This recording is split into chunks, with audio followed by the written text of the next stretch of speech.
mereka tuh sukanya nonton seblak, gua review seblak, bukan gua jualan seblak. Jadi lu review seblak, Mm-mm. sempilin lah ini. Iya. Dibanding langsung jualan gitu ya. Jualan. Nah, pas lagi di review sama teman-teman di konten-kontennya sendiri ya kan, influencer lah, KOL dan lain-lain. Dan ternyata produk itu jadi viral. Itu pas lagi di konten segala macam sama teman-teman itu 1 minggu juga berikutnya itu 1.000. 1.000 piece. Jadi kebayang nggak 2-3 minggu life changingnya dari 3. Sempat minggu berikutnya itu 100 apa 200, terus minggu ketiganya itu langsung.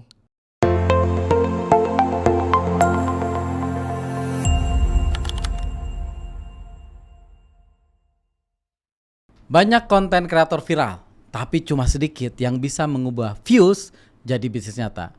Hari ini kita akan bongkar bagaimana membangun brand F&B dari audiens sendiri, bukan cuma viral tapi menghasilkan dan bisa scale up. Bersama Yuda Pangestu, kreator sekaligus owner Nusaji Official. Selamat datang Mas Yuda. Selamat datang. Ya, akhirnya datang juga. Deg-degan ya di podcast ya. Perdana ini. Perdana ya. Perdana. Ya, nggak apa-apa. Ini kan alhamdulillah Mas Yuda mau berbagi ya kan. Karena ada aja yang nggak mau berbagi cerita bagaimana terobosan-terobosan. Kan dari awalnya dari konten kreator ya. Ini ceritanya gimana nih? Betul. Ini konten kreator tiba-tiba punya bisnis namanya Nusaji, viral, laku keras, itu gimana ceritanya tuh? Alhamdulillah nih sekarang udah dikasih berkat sama Allah, dapat titipan Nusaji nih.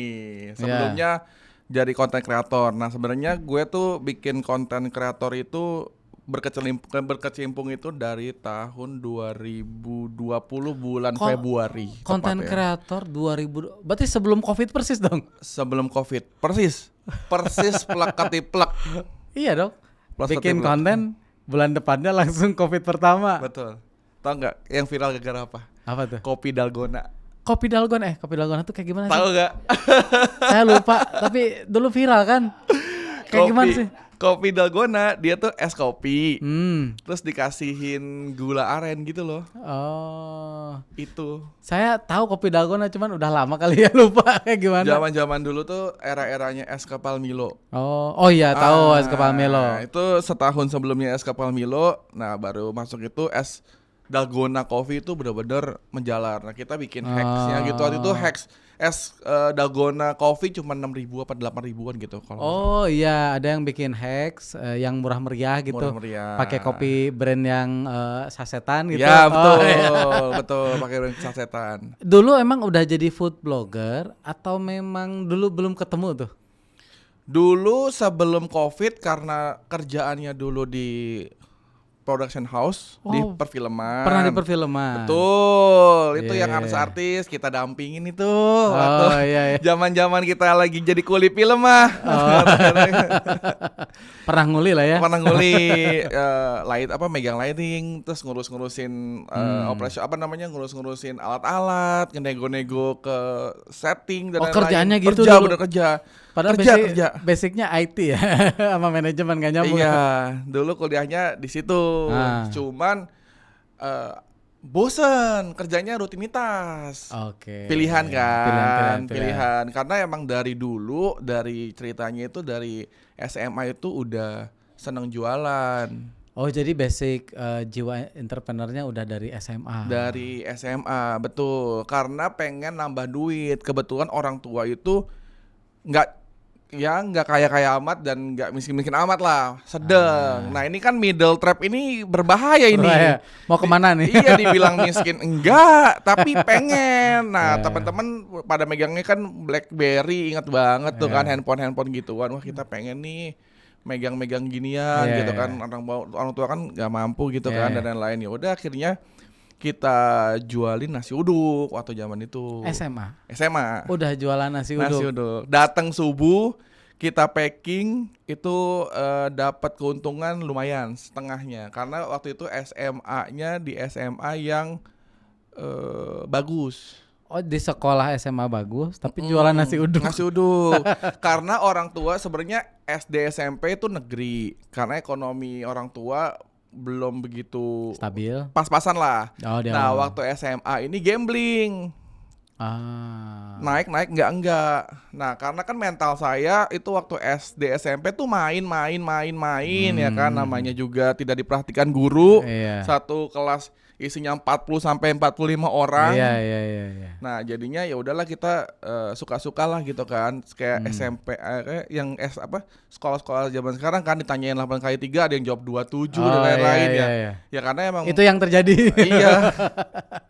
Nah, makanya orang tua ngelihat, ih kok anaknya aneh nih gitu kan. Akhirnya Lo yang aneh maksudnya. gue yang aneh. Makanya disekolahin di SMA yang bagus, swasta. Oh, maksudnya biar lebih diperhatiin pendidikannya. Betul, biar satu kelasnya isinya 30 orang dan terdidik. Gitu. Dengan duit pas-pasan. Dengan duit pas-pasan. Nah, akhirnya tuh kita gitu. Gak dikasih uang, dikasih sih uang jajan, cuman uang jajannya tuh dikit banget. Terbatas ya. Terbatas banget. Kan orang tua bilang, "Ya udah kan gua udah kuliah lu di sini, dapat makan siang." Bentar, SMA atau kuliah? SMA. Oh, SMA. SMA oke. kita full day sampai jam 5 sore. Oh. Dapat makan segala macam dan lain-lain. Jadi mahal itu sekolah duit. mahal. Iya, sekolah mahal. Yeah. Tapi orang tua memaksakan. Nah, jadi kan mereka semua tuh biasanya tuh dapat makan siang. Nah, jadi jam 10 pagi itu kan jam-jam gabut yang biasa dia nyemil. Kalau yang belum sarapan pasti sarapan, snack time. Nah, itu jadi saya bawa nasi uduk di situ. Sambil jualan atau memang Sambil jualan sampai saya izin SMA, dulu ke izin sekolah. sama apa sih TU ya? Apa sih namanya yang staff kayak gitu-gitulah. Iya. Pertama diam-diam, terus jadi lumayan banyak gitu kan yang tahu karena kan zaman dulu mah nggak ada viral ya. Iya. Dulu mah kita viral di situ di daerah SMA itu, jadi kita bawa nasi uduknya dari 2-5 nitip. Oh, awalnya iseng, dikit dulu, sampai laku 30-an, nambah. 20 sampai 30 per hari. Saking banyaknya udah nggak mungkin nggak kelihatan gitu. Kita bawa rantang. Itu yang bikin orang tua berarti. Enggak, beli dekat. Oh, beli. Iya. Beli, kita belajar nego waktu itu. Jadi bisnis distribusinya udah paham dari SMA. Jadi beli produk dari orang terus dijual. Oke. Ya motivasinya pengen dapat jajan lebih aja. Udah sih gitu doang. Buat beli kaos distro zaman-zaman dulu kayak Billabong. Iya. Ini merek nggak apa-apa disebut lah ya karena Nggak itu apa-apa. udah punah ya. Iya, udah nggak kedengeran ya. Iya, kayak Volcom, kayak terus ikut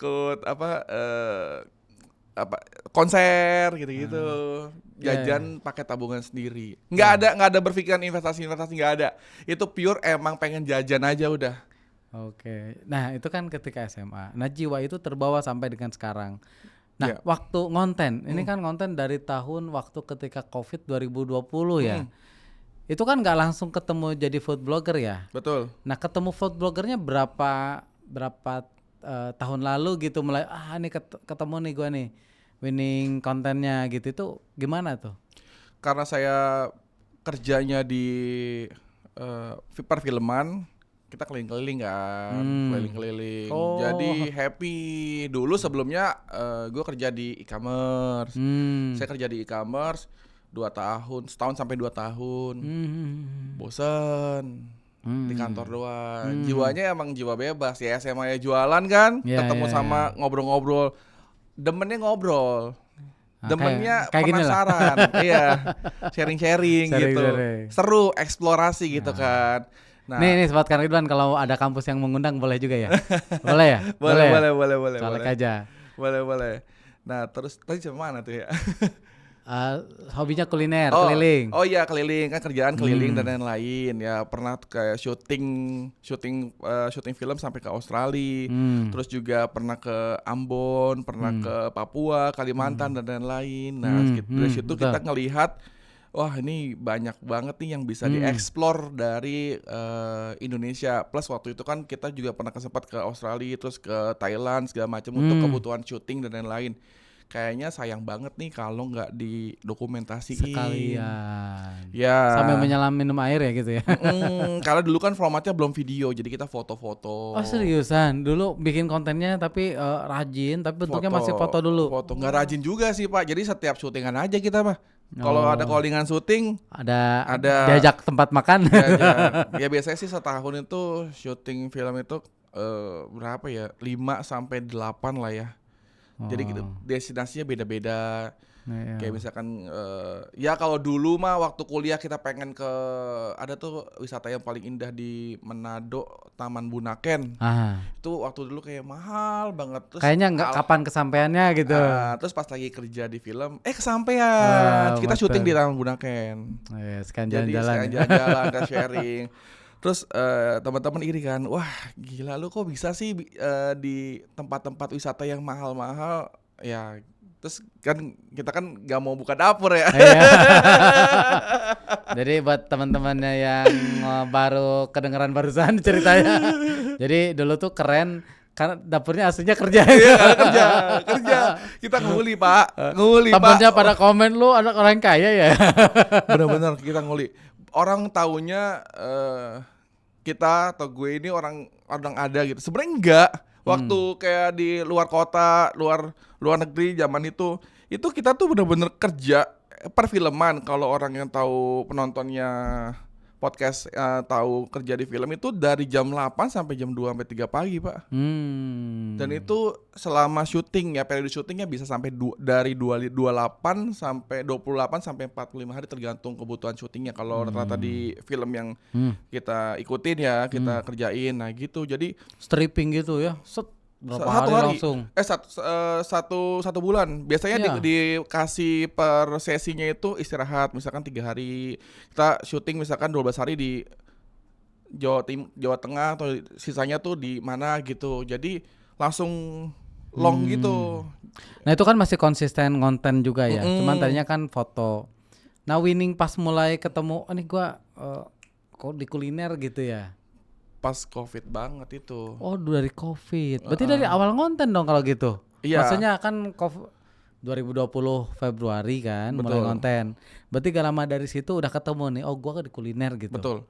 Waktu sebelum COVID jatuh tuh kalau nggak salah gue inget banget di Maret. Ya, karena ini benar-benar life changing ya buat gue ya. Sebelumnya itu benar-benar cuman foto, tapi nggak banyak gitu, kayak seminggu 2 kali apa 3 kali sedapatnya, atau video-video sinematik kayak travel vlog. Sebenarnya pengen jadi travel vlogger karena seneng gitu sama jalan-jalan dan lain-lain. Nah terus pas lagi COVID nggak bisa kemana-mana dan lain-lain. Nah jadinya konten makanan. Konten yang bisa. Dalgona itu. Yang di rumah, bener Kang. Yang di rumah apa nih yang bisa nih? Karena kan kita juga energinya kebanyakan ya Kang ya. Karena kan jujur aja nih ya kita kan orang lapangan, orang biasa luar, biasa gerak, betul. Gak bisa diem. Nah dikasih lah tuh suruh diem, kagak puyeng aja, alhamdulillah tuh. Makanya kita iseng-iseng kan bikin, udahlah ikut-ikutan aja lah. Emang nggak berharap viral sih sebenarnya, cuman gabut aja sih Kang. Nah kadang-kadang tuh bisnis itu apa sesuatu atau kerjaan tuh yang diawalin dengan gabut itu. Jadi karena nggak ada nggak ada tahanan, nggak ada beban. Nggak ada beban, kita lost doll aja gitu loh. Ngalir aja, nggak dipikirin. Ternyata, viral gitu. Iya, ternyata viral karena keikutan algoritmanya waktu itu Dalgona. Terus gue liat, wih rame nih gitu kan. Nah beberapa banyak, terus udah gue bikin masak-masak deh. Kita bikin konten masak. Nah waktu itu yang masak almarhum nyokap. Masak, udah bikin apa kek gitu, campur-campur aja deh kontennya deh. Karena kan makanan dulu tuh mikirnya konten makanan yang aneh-aneh lah. Kayak misalkan bubur dikasih cumi dan lain-lain gitu-gitulah. Terus yang akhirnya sampai di titik yang telur gulung. Telur gulung ini benar-benar unik banget, dan ini benar-benar bikin nama gue jadi terkenal banget di TikTok. Jadi ada penjual telur gulung bapak-bapak tua. Itu nggak sengaja gue iseng Bang beli telur gulung dong bang 20.000. Itu zaman itu nggak ada. Nggak ada. Kita bikin bang beli telur Nggak ada gulung. konten yang seperti itu ya. Oke. Itu pure karena iseng dan gabut. Karena suka eksplorasi. Oke. Suka eksplorasi kayak bosen gini-gini doang gitu kan. Nah, Beli telur gulung 20.000 jadi satu. satu gulungan itu terus digulung-gulung. Ternyata itu yang nonton waktu itu 3 juta views atau 4 juta gitu. Dan abang itu besoknya ngantrinya minta Oh, ampun. alhamdulillah rezekinya ya. Ngantrinya Bukan buat Mas Yuda doang, buat si abangnya juga ya. Terus abangnya bilang, ini saya mimpi apa? Itu momen yang yang nggak bisa saya lupakan. Itu abang-abang itu. Tapi sampai sekarang juga masih telur gulung. Maksudnya itu kaget banget, shock banget sampai kan manggilnya kan udah senior ya. Tong ini gua sampai diliput TV gitu kan. Si abang itu. Bekasi banget kan, Bekasi Pride kan. Ya diliput TV gua masuk sampai TV, gua dikenal sama saudara-saudara gua jualan telur gulung gitu. Dia happy banget, senang banget. Tapi sampai sekarang masih jualan telur gulung. Masih telur gulung. Konsisten. Nah, sobat Kang Ridwan nih, ini kan saya mau ngomongin bisnis ini nih. Cuman kalau nggak cerita food blogger khawatir gitu ya, nggak nyambung gitu. Iya, siap. Nah, ini kan pertanyaan pertama, ini baru pertanyaan pertama untuk podcastnya nih. Tadi kita baru pembukaan nih, yang panjang itu pembukaan. Oke. Pertanyaan pertamanya, apa 3 breakthrough atau 3 terobosan bisnis ya yang dilakukan oleh Mas Yuda nih sehingga dari yang tadinya konten menjadi punya bisnis nyata? Karena kan nggak semua konten kreator itu bisa bikin bisnis. Ya, terutama food blogger ya. Betul. Ada yang berhasil, ada juga yang buka terus gagal juga ada juga yang memang hanya konsisten ngonten aja udah gitu. Betul. Ya. Nah, menurut Mas Yuda apa terobosan bisnis sehingga yang tadinya dari bikin konten sehingga bisa menelurkan ke bisnis seperti ini? 3 terobosan breakthrough. Nah, sebenarnya sih kalau dibilang breakthrough bisa dibilang iya, bisa dibilang enggak, itu tergantung perspektifnya. Iya. Kalau menurut keyakinan saya ya kan dengan yang minim ini nih yang masih bisnis ya 2 tahun lah nih Seblak Nusaji ini. Yang pertama itu mesti jago jualan sih. Jago jualan. Iya. Oke. Itu gimana tuh? Maksudnya jago jualan tuh kayak gimana? Karena dengan jago jualan itu jadi dia bisa tahu produknya yang mau dijual. Oke. Pertama kali yang dijual produk yang mana? Apa udah jadi kayak gini atau gimana? Yang Nusaji nih? Sebenarnya balik lagi yang tadi ngobrol yang kadang-kadang tuh sesuatu yang gabut, yang iseng itu menjadi Jadi duit. Saya nggak suka seblak. Gak suka seblak, aneh karena makanan blenyek apa segala macam. Iya. Sampai saya di challenge sama followers cobain seblak yang enak, ada dikasih tahu kan maksudnya suruh nyoba seblak. Iya, basicnya awalnya nggak suka seblak. Okay. Karena di rumah saya seblaknya nggak ada yang enak. Bekasi kan, maksudnya makanannya juga gitu-gitu aja. Pas lagi kita Kerawang di Bandung, pas kita main ke tuan rumahnya ya kan. Ini enak banget ini seblak nih gitu kan. Jadi kayak suka dan lain-lain. Dan ternyata awalnya gak suka, pas nyobain seblak yang itu suka banget. Suka banget seblak kampungnya. Terus habis itu banyak lagi kan inovasi seblak prasmanan dan lain-lain. Nah, akhirnya dari situlah iya ya, cocok banget nih seblak, dan penonton juga suka juga sama konten gue masuk makan seblak. Sampai sekarang tuh kalau tahu Yuda Pangestu sekarang sih era-era zaman sekarang Yuda seblak udah. Kenapa? Karena dari nggak suka menjadi suka gara-gara ketidaksengajaan itu, karena kan kita niatnya nggak suka, tapi pas lagi dicobain ternyata itu jadi ladang rezeki kita. Makanya dari situ langsunglah muncul nih, wah kayaknya nih kita harus jualan seblak. Oke. Yang kedua itu skillnya setelah jual bentar. Ini ngomongin jualan, nggak apa-apa, kita dalamin dulu nih. Ya, boleh. Karena kan kadang kan keberhasilan tuh kelihatannya di detail. Nah pertanyaannya, jualan pertamanya apakah lewat konten atau gimana tuh? Kok bisa orang ngelihat nih si Nusaji ini ada beredar gitu? Apakah tadi ya entah live, apakah memang sengaja bikin konten yang mau order gitu? Itu gimana cara jualannya satu sehingga bisa meledak? Jualan pertama itu membuat saya kecewa. Karena saya kira konten saya bagus ya kan. terus orang suka sama seblak yang saya review dan lain-lain. Nah, di hari seminggu awal kita buka itu yang beli cuman berapa ya? 5 apa 10 sehari, kadang 2, kadang 1. Views-nya kan udah bagus. Betul. Dan dikenal bahkan udah seblak gitu ya. Betul. Tapi ketika jualan produk itu yang laku cuma 5 sampai 10. Iya. Oke. Nah, terus gimana caranya kok bisa jadi tiba-tiba banyak gitu jualannya? Terus kita juga live juga, tetap juga. Live juga cuman enggak ngangkat. bikin konten enggak ngangkat juga. Oke. Nggak ngangkat. Sampai kita butuh bantuan teman kita gitu kan, karena tolong dong, bantuin dong, review dong. Bantu gitu. biar naik gitu ya. Bantuin naik dan lain-lain.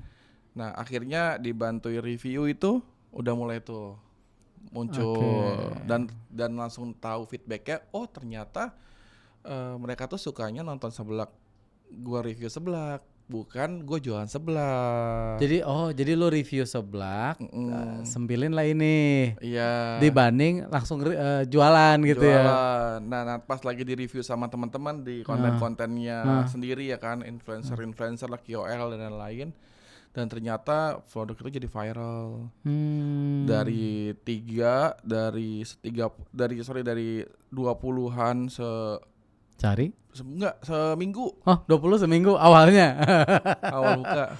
Makanya kita pikir wah kita udah panik tuh, kita nyediain 2.000 masing-masing produk tuh 1.000, karena dulu jualnya yang bakso aci sama yang jamu salju. Itu pas lagi di konten segala macam sama teman-teman itu 1 minggu juga berikutnya itu 1.000. 1.000 piece. Jadi kebayang nggak 2-3 minggu life changingnya dari 3. Sempat minggu berikutnya itu 100 apa 200, terus minggu ketiganya itu langsung 1.000. Itu produksinya gimana itu? Kita PO. PO. Iya, gimana lagi gak kekejar? Orang bilangnya gimmick.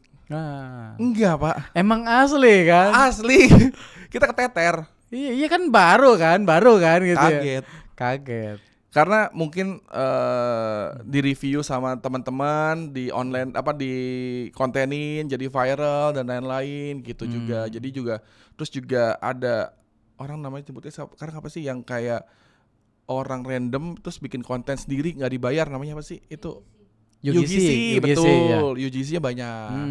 Karena momentumnya bulan puasa dan seblaknya unik karena saya pakai jamur salju. Jamur salju itu di Thailand tuh terkenal banget. Waktu itu viral jamur salju.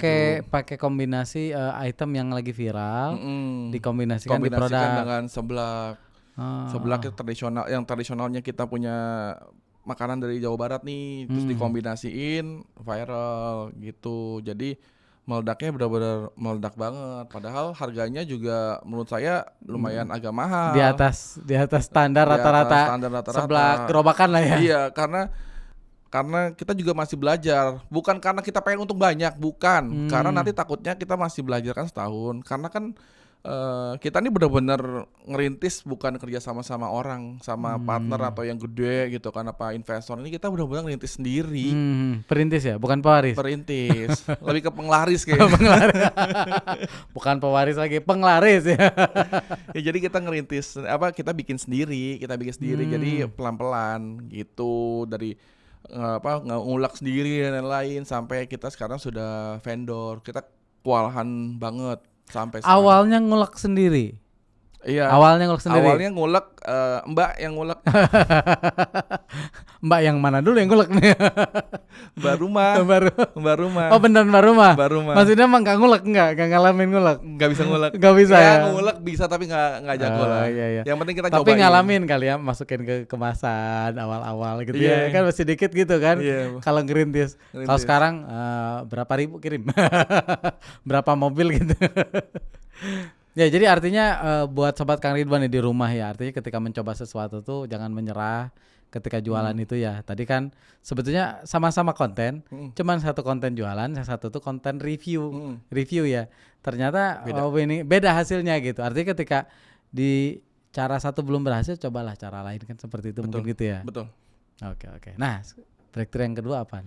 Breakthrough yang kedua ketika udah jualnya rame, ya kayak tadi dari 200 sampai di ribuan. Itu kita nggak bisa dong ngerjain sendiri. Nah, betul. Jangan mau untung sendiri gitu. Pengennya sih untungnya sendiri. Cuman nggak bisa juga kan. Nggak Karena kepegang, kita nggak kepegang. butuh orang lain, butuh orang profesional dan lain-lain. Akhirnya kita nge-vendor ke beberapa perusahaan-perusahaan yang sudah bekerja di bidang apa sih namanya, manufaktur, pabrikasi. Jadi kita belajar pelan-pelan juga, pelan-pelan. Terus kita juga sengaja nih, kita nggak mau bikin viral-viral banget karena kita mau bertahan dulu.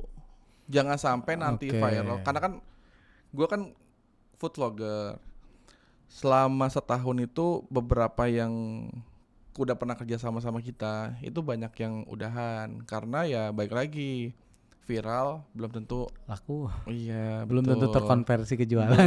Betul, enak juga. Iya. Iya. Khawatir viral banget, laku banget, nggak taunya nggak diterima. Betul. Nyobain sekali nggak mau beli lagi. Betul. Nah, jadi ya itu. Jadi kita breakthrough yang kedua itu harus cari vendor. Cari vendor ya. Ini nggak Cari apa-apa. kerjasama. Nggak apa-apa ya. Ini bagus nih. Mas Yuda terbuka. Ada orang yang nggak mau cerita nih. Ceritanya tuh kayak seolah-olah bikin sendiri gitu ya. Padahal ini Mas Yuda keren nih mau cerita vendor. Nah ini kan awal-awalnya kan dikerjain sendiri. Kemudian kan ketemu vendor gitu ya. Itu bisa nemuin vendor kan awalnya gimana? Itu kan nggak gampang juga. Orderan belum banyak gitu. Nyoba rasanya kayak gimana. Itu kerjaan istri saya, Bang. Oh gitu. Kita mah kerjanya muter baik, kita ngulik-ngulik baik. Kerjanya muter-muter ya kan, keliling-keliling. Kalau ada panggilan jalan. Cowok panggilan ya? Iya, cowok panggilan. Terus muter-muter. Kan kerja apa sukanya itu emang ngobrol. Doyannya ngobrol, nongkrong. Kalau istilah Jawanya tuh karena masih orang Jawa juga jagong. Ya kan, ngobrol. Jagong tuh ngobrol artinya? Ngobrol, kongko ya gimana gitu lah, nongkrong. Sukanya nongkrong. Yang mikirin detail produk dan istri lah gitu ya. Bini aja lah. Kita mah yang penting ngobrol aja. Yang penting nanti sebelum dijual gue nyobain dulu ya gitu. Ya, betul. Cobain juga. Terus juga apa selain itu juga gue juga ini juga apa namanya ngebantu istri juga supaya gimana nih produknya fit on market, karena marketnya kan yang tahu lapangannya gue. Jadi kalau dia lebih ngurusin nyari vendor, terus HR, terus ngurusin tim dan lain-lain. Oh jadi ini di belakang layarnya ini ya. Apa benar-benar corporate banget, orang kantoran banget. Orang kantoran. Kalau kita mah ogah-begah. Begah ya. Ini dia bagian tampil ya. Bagian tampil ya. Ya. Penglaris ya. Penglarisnya dia. Bukannya lu penglaris ya. Tapi alhamdulillah kan artinya diterima oleh masyarakat. Nah yang memastikan kualitas itu istri. Jadi buat yang nggak tahu nih ada orang hebat di belakang beliau, nih kan gitu ya bisa dibilang seperti itu. Alhamdulillah.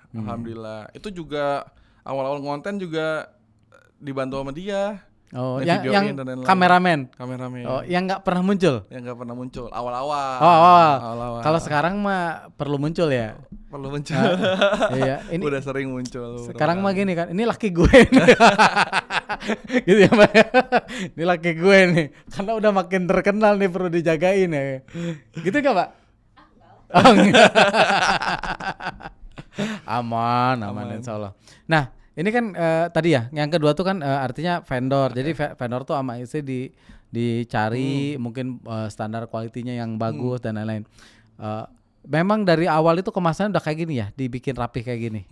Sengaja. Emang karena kan kita research dari yang udah established gitu kan, kategori makanan siap saji, ready to eat, ready to cook, ready to cook gitu kan. Jadi kemasannya udah lumayan proper gitu kan. Nah karena kan kita juga udah punya nama juga, kan ada beberapa artis TikTok atau artis penyanyi, pemain film dan lain-lain tuh bikinnya cuman kemasannya biasa ya kan, kemasannya kosong atau ditempel doang gitu-gitu. Kalau kita emang benar-benar pure. Ini padat ya. Padat. Kalau orang nih mau nyoba, pertama kali mau nyoba, yang rekomendasi yang mana nih kata ownernya? Bingung juga sih semuanya. Suka. Semuanya Jangan semua suka. semuanya punya karakteristiknya masing-masing. Kalau yang seblak bakso aci itu dia seblak jadul lah ya. Oh, Seblak ini ya. jadul. Seblak jadul. Seblak jadul. Terus kalau yang seblak jamur salju ini dia fusion jatuhnya sih, fusion Asian food gitu. Jadi kayak ada taste dari Thailand sama yang tadi dibilang jamur salju. Oke. Kalau jamur salju tuh kalau di Cina tuh uniknya tuh dia buat jadi sup. Oh, sup ya. Jadi Yang sup di hotel bintang 5 tuh yang sup pakai burung walet air liurnya. Nah, itu. Dia jual harga 200 sampai 300 ribu per saji. Yang jamur saljunya. Nah, kita mau cobain lah mix and match karena masuk ini HPP-nya. Iya. Oh, yang ini masukin ya. sih ya. Yang ini ya. Iya, jamur salju itu kayak juga kan 100 juga bisa nyuci usus juga. Jadi ada antioksidannya juga. Jadi kata yang jualan sih gitu, tapi karbonya gede juga nih. Kalau makannya jamur saljunya doang. Oh, jamur saljunya doang. Yang lain karbo semua. Tapi ini kan alternatif orang mau makan praktis untuk mau makan sebelakan gitu. Ini makan enak. Makan enak ya. Bukan berarti makan sehat itu. Oh, sekarang punya berapa item? So far masih 3. Sebenarnya tadi udah 5, cuman kita eliminasi lagi. Kita masih nyari produk-produk yang yang bisa disukain sama customer. Artinya diselektif tadi ya. Diselektif tadi. Jadi artinya nggak mau terlalu banyak launching produk, tapi ternyata kualitasnya bermasalah. Iya betul. Nah beberapa itu di produk itu kualitasnya ada. Bukan sebenarnya nggak terlalu bermasalah sih, cuman kita menerapkan sistemnya menurut kita pribadi itu nggak oke. Rasanya atau apa? Kualitasnya, penyajiannya. Kualitas apa sih namanya? Kita beli kadang-kadang ya itu maksudnya kita beli bagus terus besoknya dikirimnya jelek. Vendor nakal. Itu PR juga ya jagain standar kualitas ya. Iya. Tapi urusan istri lah ya itu mah ya. Iya juga, tapi kita juga kena juga kan. Kena juga karena jadi diprotes juga kan. Bang ini kok sampai kita ditutup akun gara-gara ratingnya jelek. Ngalamin? Karena nggak bisa live jadinya. Nggak bisa keranjang kuning. Oh gitu, pernah ngalamin itu kayak gituin. Kok kenapa dia sampai nggak like kayak gitu? Kok bisa sih? Kan harusnya kan dia beli gitu aman-aman aja. Apa karena emang sempat bermasalah di kualitas vendor tadi? Satu itu permasalahannya banyak sih. Dari vendor yang bermasalah, kitanya juga nggak ikutan campur dan lain-lain. Terus juga kita masih punya bisnis yang lain juga. Sebelumnya ini ya? Sebelumnya, jadi namanya manusia kan banyak pengennya ya Pak ya, Kang ya. Beda keinginan. Beda keinginan gitu beda kan. keyakinan. Beda keyakinan.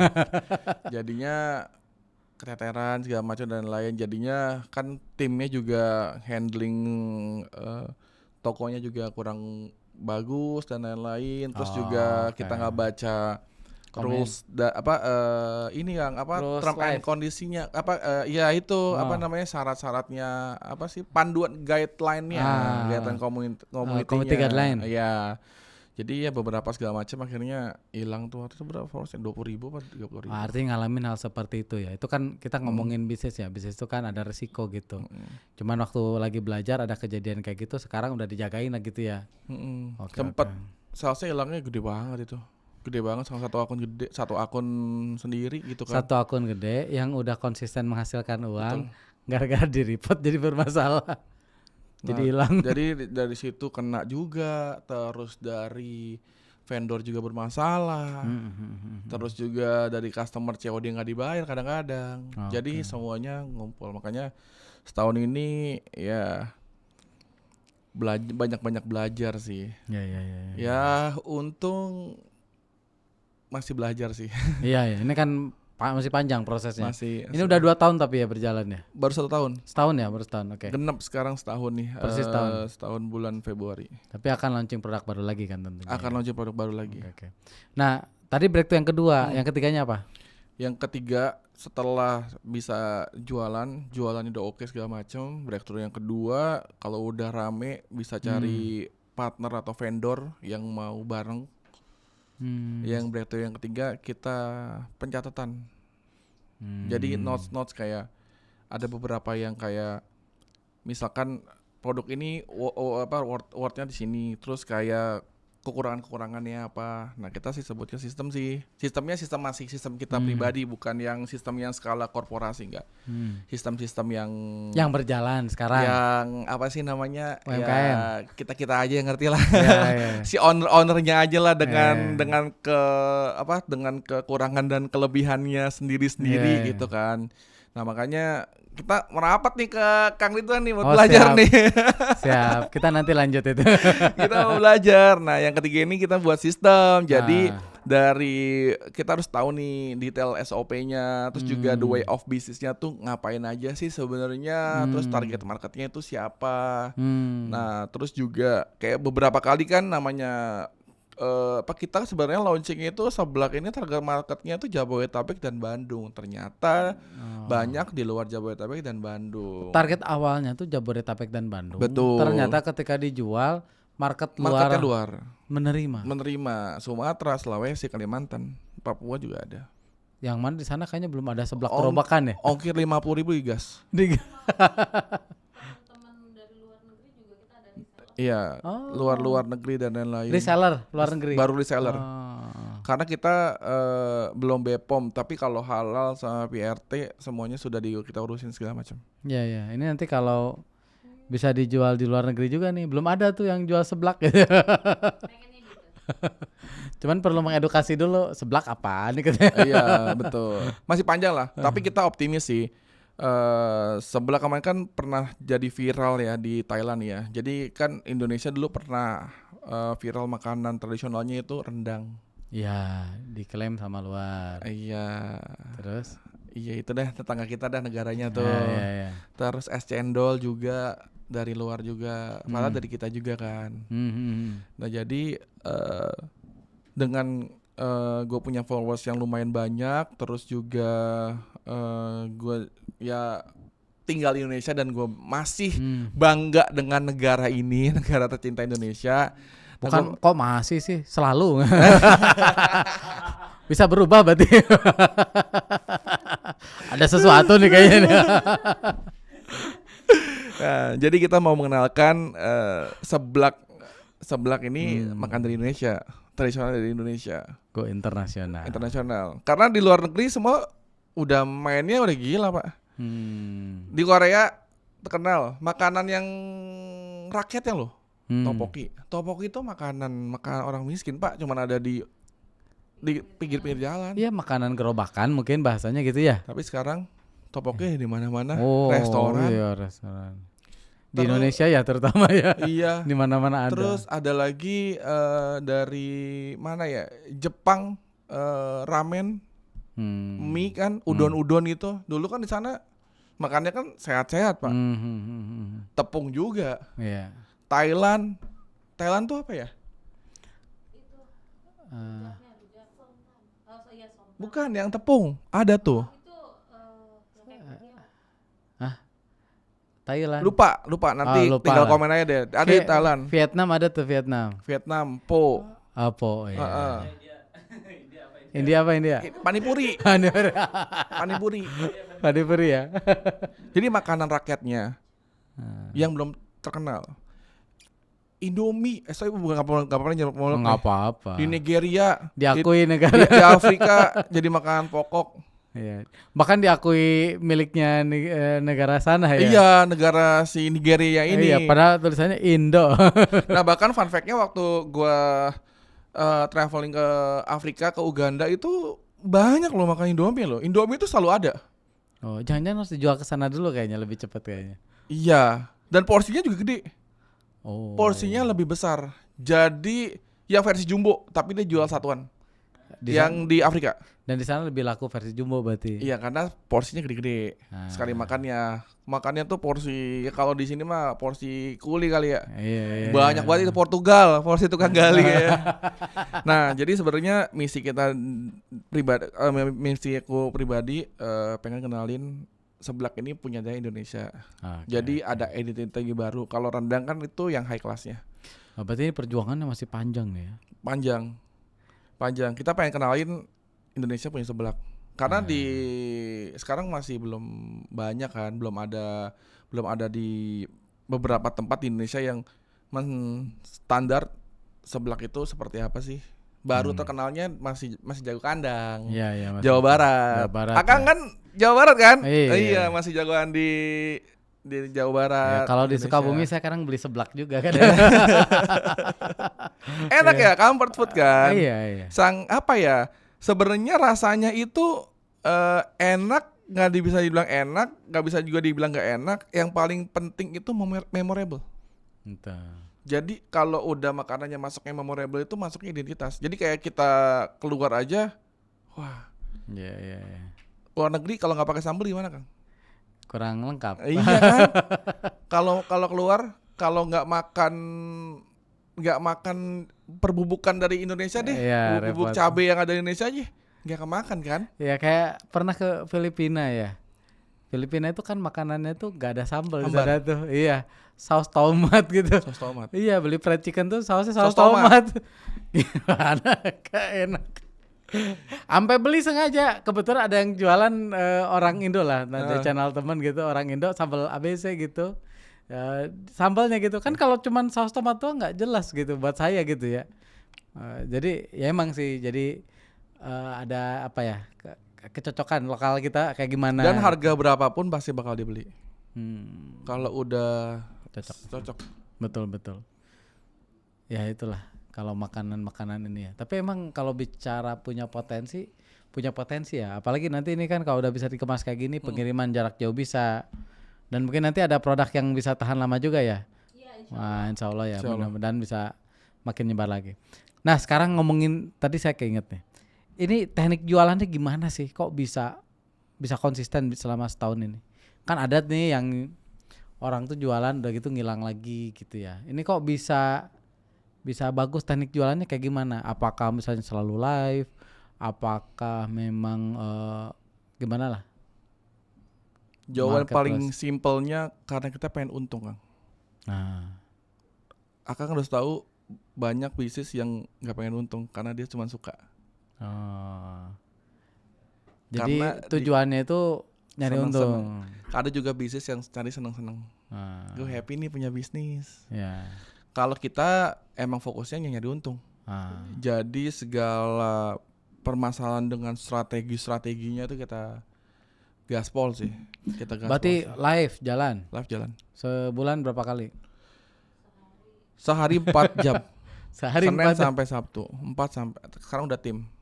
Sehari 4 jam. Tapi direkomendasiin 7 jam. Rekomendasi 7 jam.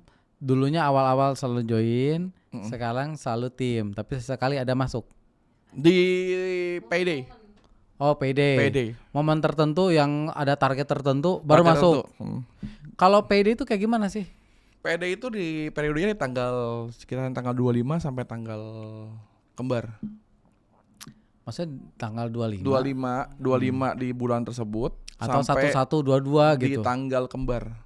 Gimana tanggal kembar tuh? Tanggal kembar tuh kayak 11, 22, 23, 34, 45, 56, 77, 88, 99. Dari tanggal 25 25. sampai dengan tanggal kembar atau tanggal 25 dan tanggal kembar. 25 sampai tanggal Berarti dari 25, 26, 27 sampai dengan tanggal 11 misalnya. Baru PD-nya baru berhenti gitu.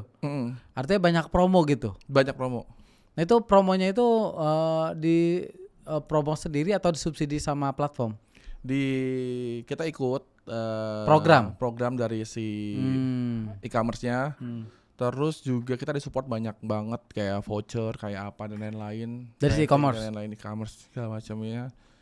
Iya juga sih dengan potongan harga juga dari Ya, e-commerce-nya. tetap kena, kitanya Tetap kena kena. potongan, tapi e-commerce-nya pun ngasih subsidi Kasih tambahan. subsidi tambahan, dikasih vouchernya lumayan banyak dan itu menurut kita benar-benar menguntungkan juga.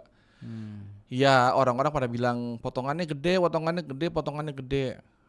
Tapi ya gimana ya? Ya ibaratnya itu kan udah ekosistem ya. Kita udah nggak bisa. Kita kalau mau buka website sendiri butuh bisa. butuh Ya. berapa biaya edukasi. Kita udah ketergantungan. Iya, kita sudah ketergantungan. Nah, di situ. Potongan gede ya? Jadi Ya potongan-potongannya lagi naik semua kan. Nyari profit soalnya sekarang. betul. Gamenya mereka. Nyari profit. Terus Nah, kita live, terus kita bikin konten dan lain-lain segala macam. Nah, terus juga sekarang terbantu banget sama afiliator. Afiliator itu reseller yang pindah ke online. Online. Dapat afiliatornya gimana? Di platformnya kah atau gimana? Karena produk kita viral, jadi orang yang request sampel tuh banyak yang minta sampel. Nge-DM. Request sampel ada. Yang ada ya di platform ya request sampel. Request sampel. Oh, dan Banyak mereka banget. bikin konten sendiri, Bikin afiliator, konten jualan. sendiri. Biasanya dijualnya di TikTok ya, mungkin satu Ya di TikToknya dia. di TikTok semua kan. Nah, afiliator kan ada di TikTok doang ya. Jadi kita dapat kayak visibility secara brandingan dari ya tadi bilang UGC ya, User user generate content. content. Iya, itu afiliator kita cuma kasih produk. Oh, dia cuma ngasih produk doang, mereka review, tapi mereka dapat persentase. Dan pertumbuhan afiliator tuh gede banget. Kisaran berapa sih persentase afiliator biasa dikasih? Afiliator tuh banyak sih, tergantung itu, kadang-kadang ada yang 6, ada yang 5, ada bahkan 2%. Dari 2 sampai 6% artinya 2 gitu. sampai tergantung 10. perjanjian, 15, 20 oke. Oke. Tergantung dari marginnya setinggi mungkin. Oke. Biasanya kalau marginnya tinggi tuh kayak produk digital. Oke, Itu kan oke, no cost ya. Ya. Jadi Dan marginnya gede banget. HPP-nya rendah banget gitu ya. Iya, HPP rendah banget. Jadi itu bisa ngasih 20% Betul. kayak gitu ya. Betul. Sedangkan produk-produk kayak gini bisa antara 2 sampai 15 atau sampai 10 mungkin ya. F&B 11% udah bagus banget. 11% udah bagus. Artinya orangnya mau jualan si afiliatornya gitu ya. Betul. Karena afiliator kan ngecek juga nih, dapatnya segini nih, gua males nggak usah jualan kayak gitu ya. Bisa kayak gitu ya. Iya. Oh berarti afiliator jalan, live jalan. Di Tokopedia, Shopee belum. Shopee ada. Kan Tokopedia dibeli sama TikTok, Pak. Oh iya, masih nyambung ya. Iya, nyambung. Jadi ya kita pakai semua instrumen yang disediakan dari platform, ya kan, ads-nya juga dan lain-lain ke afiliator. Sebulan kita pakai afiliator 150. Maksudnya afiliator baru atau afiliator yang berjalan? Yang berjalan. Yang berjalan. Jadi sekarang itu Setiap bulan kita subscription 150. subscription saya kurang paham. Maksudnya Maintain. Jadi kita punya 150 creator yang harus tiap bulan harus posting. dan kita kasih produk. Iya. Oh jadi tiap bulan dikasih produk ada sekitar 150, banyak ya. Tapi sebetulnya bisa lebih banyak lagi ya. Kalau misalnya kita mau gencarin bisa. Iya. Ada satu brand yang kemarin kita lihat ya dari datanya gitu ya, mereka sekitar punya 4.000 afiliator. Oh jadi ada sampai yang Iya. takutnya nggak kedengeran. Saya Iya, ngulang iya. dikit. Iya. Jadi kata beliau katanya ada sampai yang 4.000 afiliator. Iya. Oh. Jadi ada beberapa yang kalau brand-brand gede tuh bisa sampai ribuan sih. 4.000, 5.000, 10.000. Nah, sekarang afiliator kan bagus 150. Kenapa nggak ya udah 4.000 aja gitu? Ada cost-nya kah atau Costnya gede. Oh gitu ya. Costnya gede. Karena ini aja dikirim 3 ya. Satu Dan orang juga- kali 150. Betul. Jadi costnya lumayan gede. Karena nggak semua ngehasilin juga kan dari 150 itu ya. Betul. Tapi penyebarannya lebih luas. Lebih luas. Dan kita juga ngikut GMV Max juga kan.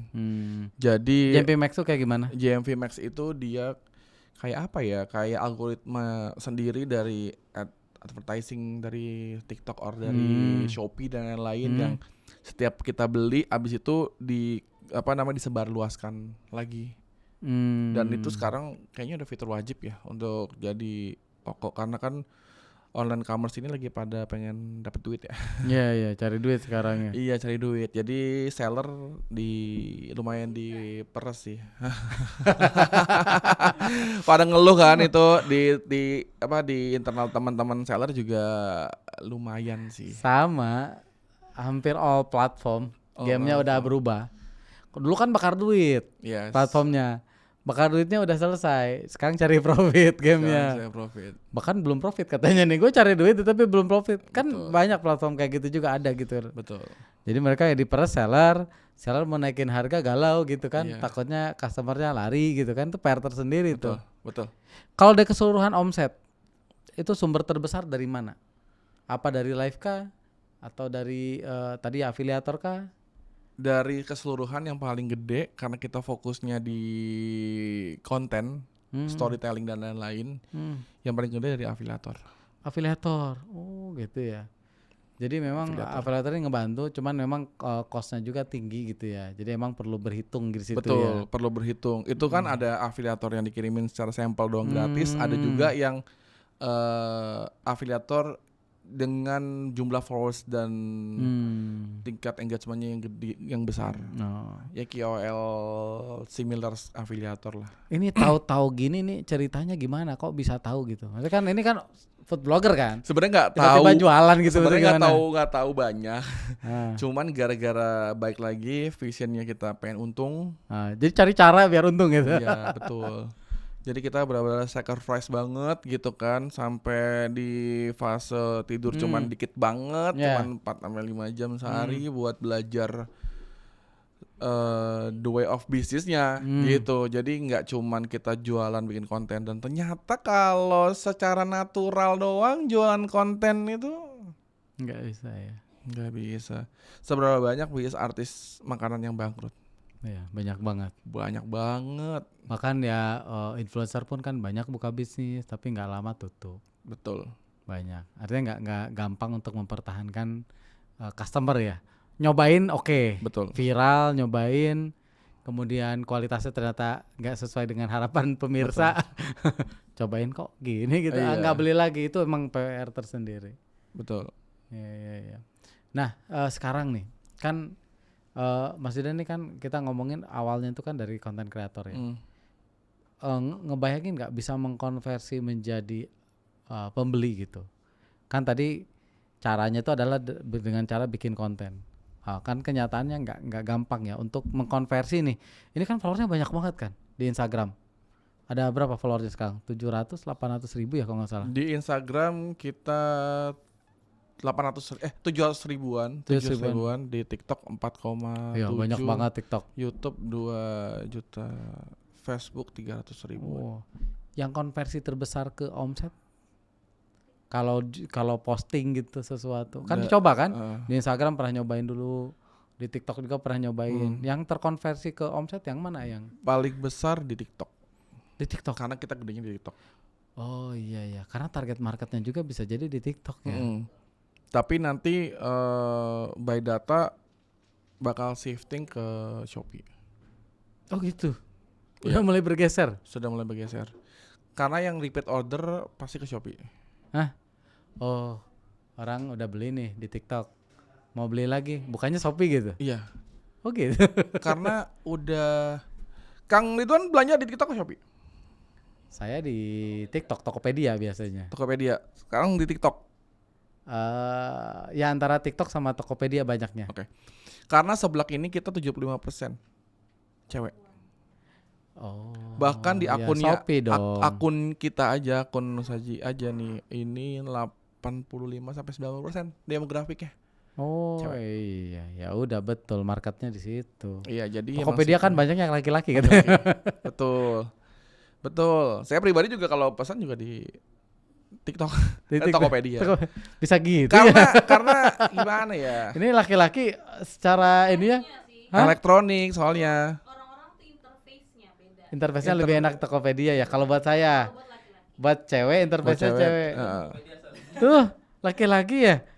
Laki-laki itu secara alaminya tuh seneng nyamannya tuh interface-nya Tokopedia bener. Tapi kalau cewek senengnya Shopee. Selain harga ya katanya. Padahal potongannya sama aja, harganya sama aja dijual di Tokopedia sama di Shopee. Sama aja. Sama. Harga sama, potongannya yang beda ya. Potongan apa ini? Potongan dari si e-commerce-nya. Untuk sellernya apa? Untuk seller. Ini. Nggak jauh beda ya, tapi emang ada beda dikit ya. Ya itu kan mereka kompetisi juga kan gitu. Betul. Ya. Oh jadi awalnya mereka beli di TikTok, nanti selanjutnya mereka di Shopee. Betul. Bahkan termasuk afiliat juga kan, awalnya mereka beli di TikTok juga kan. Tapi ketika mau repeat order karena kebanyakan cewek, betul, lari ke Shopee. Jadi Shopee-nya juga dirapihin gitu ya. Betul. Oh iya. Jadi kita ngomongin bisnis ya, artinya kalau bisnis ya target marketnya tinggal di mana gitu. Iya. Mas Yuda, tadi udah sempat dibahas sih ya, tapi nggak tahu nih. Tadi pernah gagal gak atau salah langkah dalam Nus Haji? Banyak. Oh banyak. Kalau bicara kegagalan terbesar, Kalau gagal sama ambil keputusan yang salah itu sebenarnya setiap fase itu ada. selalu ada. Iya, Mungkin salaman dulu dong sama saya, nggak apa-apa salaman dulu. kirain ini nggak pernah gagal. Iya. Kan udah jago bisnisnya. Sama-sama pebisnis kita. Ya, jadi setiap fase itu selalu berbeda-beda. Mungkin waktu zaman awal-awal kita gagalnya itu bingung untuk jualan. Akhirnya kita nemu lagi solusi. Caranya gini. Yang tadi yang review itu contohnya kan. Ya. Terus kita gagal lagi masalah vendor yang nakal. Kita gimana? Coret vendornya, ganti vendor yang lain. baru. Dengan pengalaman kita sebelumnya yang kita sudah catat. Catatan penting tadi. Catatan penting tadi dicatat buat nanti kedepannya kita kerjasama jangan diulangin lagi kesalahannya. Jadi yang penting ini vendor ini ada catatannya nih. Kalau dapat vendor perlu dicek gini, perlu gini, itu catatan semua berarti ngumpul ya. Artinya hal-hal penting yang perlu diperhatiin. Betul. Nah terus juga beberapa kayak misalkan nanti udah gede terus restocknya terlalu banyak. Forecastingnya ternyata hasilnya ekonomi lagi kurang bagus, hasilnya nggak di stok di rasa tertentu kebanyakan misalnya. Jadi waste. Oh iya, ini seminggu ya? Enggak, ini sebulan. Oh, ini sebulan. Sebulan. Oh, yang sebelumnya seminggu. Kalau di kulkas 3 bulan, 2-3 bulan. Oh. Tapi kita masih tahap nutrition facts ya, lagi berkala ngecek per item-itemnya dari untuk laboratorium. Mau coba ngecek yang belakangnya biar kan kita bener-bener pengen jualan untung. Shelf life-nya. Oh iya, shelf life-nya yang perlu dicari yang lebih kuat ya. Betul. Oke, Mas Yuda, thank you banget udah sharing. Nggak kerasa sejam nih. Udah sejam. Oh, udah sejam. Nggak kerasa ya? Alhamdulillah, berarti menikmati nih kita podcast nih. Karena emang kerjanya emang ngobrol. Ngobrol. Iya, seneng ngobrol. Tadi apa bahasa Jawanya? Jagong. Ngejagong kita. Oke, sekali lagi Mas Yuda makasih juga. Sama. Buat Mbaknya juga makasih banyak. Sukses lancar buat Nus Haji dan konten-konten food bloggernya ya. Thank you sekali lagi. Applause.